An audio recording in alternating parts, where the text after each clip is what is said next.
అని ఏం చెప్తారు సార్? గుడ్ మార్నింగ్ రిషి గారు, మీకు, శ్రీనివాసరావు గారికి, సుబ్బారావు గారికి, ఏబిఎన్ వీక్షకులందరికీ నమస్కారం. నేను ఒక 2-3 సందర్భాల్లో చెప్పాను సార్. మళ్ళీ ఇంకొకసారి ఎగ్జాంపుల్ చెప్తాను సార్. ఏదైనా తెలియని ప్రదేశానికి వెళ్ళారనుకోండి సార్, మనకు అక్కడ అర్జెంటుగా కాలకృత్యాలు తీసుకోవాల్సినటువంటి అవసరం వచ్చింది. ఓకే, అక్కడ మనకు సమయానికి నీళ్లు కనపడలా. మరి నీళ్లు కనపడినప్పుడు అక్కడ స్థానికులను అడిగి, బాబు ఇక్కడ నీళ్లు ఎక్కడ ఉంటాయని అంటారా? ఇరిగేషన్ మంత్రి వచ్చి సమాధానం చెప్పాలి దీనికి. మోక్షగుండం విశ్వేశ్వరయ్య గారు వచ్చి సమాధానం చెప్పాలి.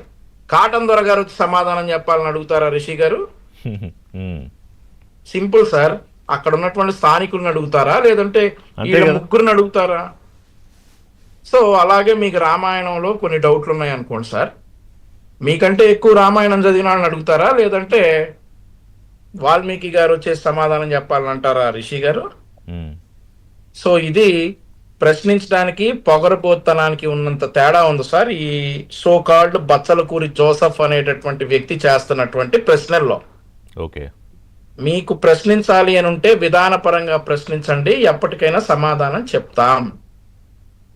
ఖచ్చితంగా ప్రభుత్వాన్ని విధానపరంగా ఎవరు ప్రశ్నించినా గానీ సమాధానం చెప్తాం. ఈరోజు ఎవరైనా ప్రభుత్వంలో అవినీతి జరుగుతూ ఉంది, లేదంటే వేరే ప్రభుత్వం చాలా మందకోటిగా ఉంది, ఇట్లాంటి వ్యాఖ్యలు చేసిన వారిని ఎవరిని కూడా అరెస్ట్ చేయలేదే. అవును.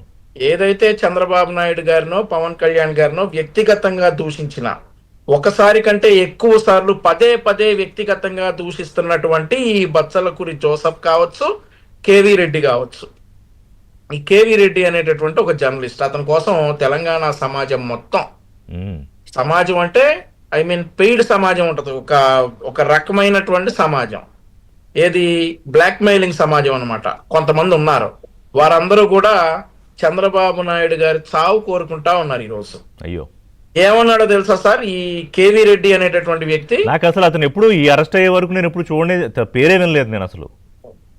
చాలా ఇతను జగన్మోహన్ రెడ్డి పెంచి పోషిస్తున్నటువంటి పెయిడ్ ఆర్టిస్టుల్లో ఇతను కూడా ఒక టాప్ మోస్ట్ పెయిడ్ ఆర్టిస్టే. ఇతను ఏంటంటే మా రాజ్యాంగాన్ని ఒక బూతు పదంతో మాట్లాడతాడు. ఆ తర్వాత చంద్రబాబు నాయుడు గారికి ఉన్నటువంటి దీర్ఘకాలిక సమస్యని పదే ప్రస్తావించి ఆయన అవమానపరుస్తూ ఉంటాడు. ఇతనికి అమరావతి ప్రాంతం అనేది ఒక శ్మశానం. సరే, ఆ మాట వైఎస్ఆర్ కాంగ్రెస్ పార్టీ వారు చాలా మంది అన్నారనుకోండి, అది వేరే విషయం.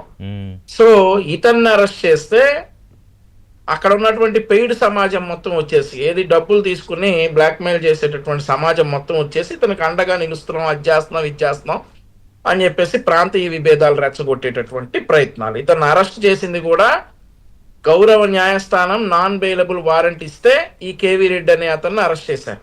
అంతేగాని రాత్రికి రాత్రి ఏం పట్టరాలు. అతనికి 41A నోటీసులు ఇచ్చారు. 7 సార్లు 8 సార్లు అతన్ని ఎంక్వైరీకి పిలిస్తే అతను రాకపోతే నాన్ బెయిలబుల్ వారెంట్ ఇష్యూ అయితే అతన్ని అరెస్ట్ చేసుకొస్తారు. ఓకే సార్, ఈరోజు ఇద్దరు విశ్లేషకులు ఉన్నారు సార్ మన ప్యానెల్లో.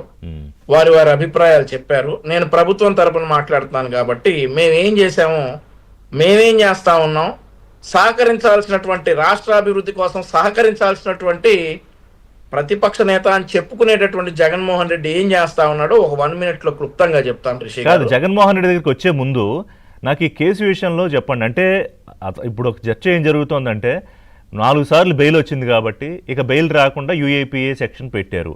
కాదు, చాలా కేటగారికల్గా అతను ఇది మాట్లాడాడు, ఇది సమాజానికి నష్టం కలుగుతుంది, యువతను పక్కదారి పట్టిస్తుందనే స్పష్టమైన ఎవిడెన్సెస్ ఉన్నాయి అనేది ప్రభుత్వం సమర్థించుకోలేకపోతే అది మళ్ళీ ప్రభుత్వానికి చెడ్డ పేరు తీసుకొస్తుంది. ఇప్పుడే చూపిస్తారు మూర్తి గారు మీకు, రిషి గారు మీకు. ఇది వినండి. నాకు దేశం అంటే భక్తి లేదు. మీరు కరెక్ట్ గానే ఉంటున్నారు. నాకు దేశం అంటే భక్తి లేదు, నేను దేశ భక్తుడిని కాదు. ఉగ్రవాదికి మానవ హక్కులు ఉండవా అంటే ప్రతి ఒక్క మనిషికి మానవ హక్కులు, వాళ్ళు బతికే హక్కు ఉంటుంది. నేను దేశభక్తి. ఇంకోటి చూపిస్తా. ఉగ్రవాదికి దేశభక్తి లేదు. ఇంకోటి వినండి, ఇది వినండి. ఇది 6 నిమిషాలు ఉంటుంది సార్. ఇదంతా ప్లే చేయడం నాకు పాసిబుల్ కాదు. 6 నిమిషాలు మనం పెట్టలేం, కానీ అందులో ఇంపార్టెంట్ ఏమన్నా ఉందా? అదే సార్, ఇందులో ఇతను ఉగ్రవాదుల్ని సపోర్ట్ చేస్తూ మాట్లాడిన వీడియో అది. So there is a clear evidence. ఇంకో విషయం చెప్తాను సార్ రిషి గారు. ఆపరేషన్ సింధూర్ మనం అందరం కూడా చాలా డిబేట్లు దీని గురించి మాట్లాడాం కదా సార్. ఎవరైనా మనలో ఇది తప్పు అన్నాడు ఉన్నారా సార్? ఛాన్సే లేదు. వీడు అన్నాడు సార్. ఓ ఆపరేషన్ సింధూర్ ని కూడా ఇతను కామెంట్ చేశాడు సార్. సో ఈ సందర్భంలో ఇప్పుడు మీరు చెప్పండి సార్, ఇతని మీద యుఏపిఏ యాక్ట్ అనేది మేము కక్షపూరితంగా మేము ఆ యుఏపిఏ యాక్ట్ పెట్టడం జరిగిందా, లేదంటే యుఏపిఏ యాక్ట్ పెట్టడానికి మా దగ్గర ఆధారాలు ఉన్నాయా అనేది నేను ఒక నిమిషంలో మీకు చూపించినటువంటి వీడియోలు సార్ ఇవన్నీ కూడా. కరెక్ట్. ఇంకా ఇట్లాంటివి మీరు నాకు టైం ఇస్తే గంట సేపు చూపిస్తా. మనకి లిమిటేషన్ ఉంది కాబట్టి నాకు అర్థమైందిలేండి, పాయింట్ అర్థమైంది. సో ఇట్లాంటి వ్యక్తిని ఉపేక్షించాలా సార్ ప్రభుత్వం? ఇట్లాంటి వ్యక్తిని ఉపేక్షించాలా సార్? మీకు ఇక్కడ ఒక విషయం స్పష్టంగా చెప్పాలి సార్. 2014 నుండి 19 వరకు జగన్మోహన్ రెడ్డి ఏదైతే పందా ప్రదర్శించాడో 2019 నుండి 24 వరకు ముఖ్యమంత్రిగా ఉండి 2024 నుండి 2029 వరకు మళ్ళీ అదే స్టైల్లో వెళ్తా ఉన్నాడు జగన్మోహన్ రెడ్డి. గతంలో కత్తి మహేష్ అనేటటువంటి ఒక వ్యక్తితోటి హిందూ సాంప్రదాయాల మీద హిందూ మతాల మీద మాట్లాడిచ్చాడు జగన్మోహన్ రెడ్డి. ఆ తర్వాత పోసాని కృష్ణమురళి అనేటటువంటి ఒక సినిమా యాక్టర్ తోటి ప్రభుత్వానికి వ్యతిరేకంగా నాకు నంది అవార్డు ఇస్తే నేను తీసుకోలేదు, అవన్నీ కమ్మవాళ్ళకి ఇచ్చారు అవార్డులు, నాకు నచ్చలేదు, నేను తీసుకోలేదు అన్నటువంటి వ్యక్తి పోసాని కృష్ణమురళి. అలా 2014 నుండి 19 వరకు హిందూ మతాన్ని క్రిటిసైజ్ చేసేటటువంటి ఒక వ్యక్తిని, ఒక సినీ ఫీల్డ్కి చెందినటువంటి మరో వ్యక్తిని పెంచి పోషించినటువంటి జగన్మోహన్ రెడ్డి 2019లో అధికారంలోకి వచ్చారు. మళ్ళీ 2024లో అధికారం కోల్పోయిన తర్వాత ఇదే హిందూ మతాన్ని క్రిటిసైజ్ చేసేటటువంటి ఈ సోకాల్డ్ బచ్చలకూరి జోసెఫ్ ని మళ్ళీ ఇప్పుడు ఇంకో సినీ నటుడు ప్రకాష్ రాజ్ ని మళ్ళీ పెంచి ఇక్కడ నాట్ ఓన్లీ మతం, ఇక్కడ అసలు దేశం అంటేనే నాకు ఇది లేదు, ఉగ్రవాదులకి హక్కులు ఉండవా, వ్యవహారం అంతా. కత్తి మహేష్ అనేవాడు చాలా బెటర్ సార్. సో ఇట్లాంటి వాళ్లకు ఫండింగ్ చేస్తా, వీళ్ళందరినీ పెంచి పోషిస్తా. మనం అందరం కూడా నిన్న మొన్న విన్నాం ఏది ఈ so called Prakash Raj and also ఆ బచ్చలకూరి జోసెఫ్ మాట్లాడుకున్నటువంటి ఆడియో ఒకటి లీక్ అయింది, అది విన్నాం. ఆ తర్వాత జడా శ్రావణ్ కుమార్ గారి ఆడియో ఒకటి లీక్ అయింది, అది కూడా విన్నాం. ఈ జడా శ్రావణ్ కుమార్ అనేటటువంటి చెప్పేటటువంటి మాటలు ఎంత సత్య దూరమో ఇంకొక వీడియో మీకు 30 seconds చూపిస్తాను. ఫైట్ చేసేదానికి 25 కోట్ల రూపాయలు నా సొంత డబ్బులు ఖర్చు పెట్టిన వ్యక్తిని నేను. 25 కోట్ల? అయ్యో, ఎక్కడి నుంచి వచ్చేది సార్? విన్నారా సార్? 25 కోట్ల ఖర్చు పెట్టారు. ఒక్కసారి మళ్ళీ వినండి సార్. జగన్మోహన్ రెడ్డి గారి ప్రభుత్వం మీద ఫైట్ చేసేదానికి 25 కోట్ల రూపాయలు నా సొంత డబ్బులు ఖర్చు పెట్టిన వ్యక్తిని నేను.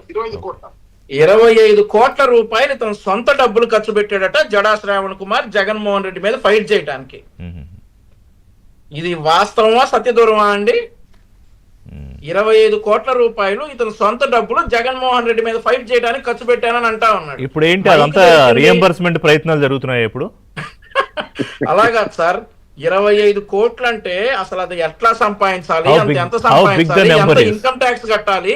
అవును, మరి తీయమనండి, అతను ఇన్కమ్ ట్యాక్స్ డ్రాఫ్ట్స్ మొత్తం బయటకు తీయమనండి, తెలుస్తుంది కదా నిజంగా 25 కోట్లు అంటే. నేను ఎందుకు చూపిస్తా ఉన్నానంటే ఇట్లాంటి సత్యదూరమైనటువంటి మాటలు మాట్లాడేటటువంటి జడా శ్రావణ్ కుమార్, ఆ తర్వాత రావణ్ అని చెప్పుకునేటటువంటి బచ్చలకూరి జోసెఫ్, ఆ తర్వాత ప్రకాష్ రాజ్, వీళ్ళ ముగ్గురిని జగన్మోహన్ రెడ్డి హైర్ చేసుకుని ఈరోజు 20,600 కిలోమీటర్ల పాత రోడ్లు రిపేర్ చేసిన ప్రభుత్వం మీద, దేశంలోనే 25% పెట్టుబడులు రాష్ట్రానికి తీసుకొచ్చినటువంటి ప్రభుత్వం మీద, 175 నియోజకవర్గాల్లో ఎంఎస్ఎంఈ పార్కులు ఏర్పాటు చేసి పోరాడుతున్నటువంటి ప్రభుత్వం మీద, అదే మాదిరిగా 16,500 ఉద్యోగాలు ఇచ్చిన టీచర్ ఉద్యోగాలు ఇచ్చినటువంటి ప్రభుత్వం మీద, 5,600 పైగా కానిస్టేబుల్స్ ఉద్యోగాలు భర్తీ చేసి వాళ్ళకు ఉన్నటువంటి 4,000 పెన్షన్ ని 12,500 రూపాయలు పెంచినటువంటి ప్రభుత్వం మీద విషం జిమ్ముతారా సార్? ఈ రోజు మీరు చూసుకుంటే ఆంధ్రప్రదేశ్ రాష్ట్రానికి వచ్చినటువంటి ప్రాజెక్ట్ గూగుల్, ముందుగా దానివల్ల పొల్యూషన్, ఇది అసలు మన రాష్ట్రంలో ఉండటానికి వీల్లేదన్నారు.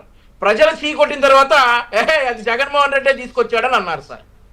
ఆ తర్వాత రాయలసీమకు వచ్చినటువంటి రాయల్ ఎన్ఫీల్డ్ కావచ్చు, డిఫెన్స్ కావచ్చు, ఏదైనా ప్రాజెక్టు తీసుకొస్తే ముందు దాని మీద విషం చిమ్మటం, ఆ తర్వాత ప్రజలు చీకొట్టిన తర్వాత అది మేమే తీసుకొచ్చామంటాం.